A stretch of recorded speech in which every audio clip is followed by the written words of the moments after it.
የሜሲ ዘመን አበቃ።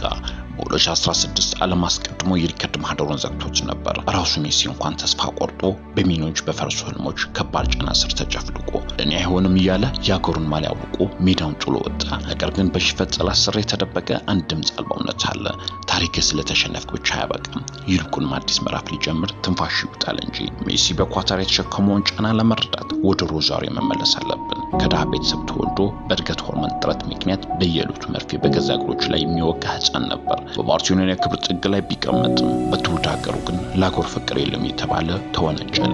የ2014 የዓለም ዋንጫና ተከታታይ የኮፓ አሜሪካ ሽንፈቶች በብቸኝነትና በውርደት ስሜት አደቀቁት። ነገር ግን ይመለሳል። ግፊቱ ስለጠፋለት ሳይሆን ልክ እንደ ሮዛሪዮ ህፃን ልጅ ለጨዋታው ባለው ንጹህ ፍቅር ለመጋፈጥ በመወሰኑ። ሳይንስ እንደሚያስተምረን አንድ ሰው በከፍተኛ ጭንቀት ውስጥ በሚሆንበት ጊዜ አእምሮ እንዲፈራ ወይም እንዲሸሽ ያደርገዋል። ነገር ግን ከአደጋ በኋላ የሚመጣ እድገት ፖስት ትራውማቲክ ግሮዝ የሚሉትን የአእምሮ ጥንካሬ ሲገነቡ አእምሮ በከፍተኛ ጫና ስር ራሱን እንደገና ማደራጀት ይጀምራል። በታህሳስ 18 2022 ሉሳይል ስታዲየም የሜሲ ትልቁ መሳሪያ ያረጁ እግሮች አልነበሩም።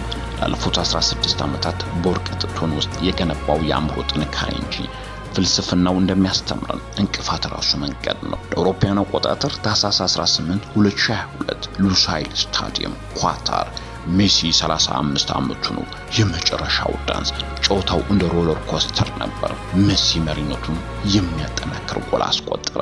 ፈረንሳይ ግን በአስገራሚ ፍጥነት በቅጽበት አቻነቷን አረጋገጠች።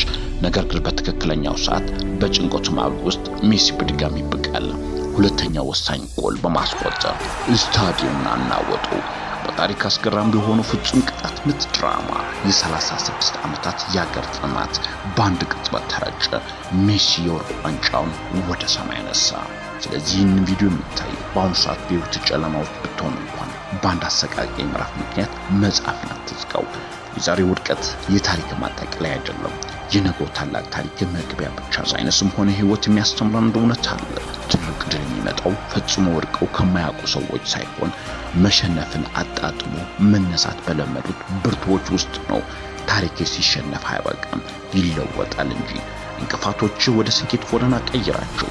እንደ ሜሲ ጋፈጥና ማሸነፍን አታቁሙ። መልካም ጊዜ። አንድሮሜዳ ፖድካስት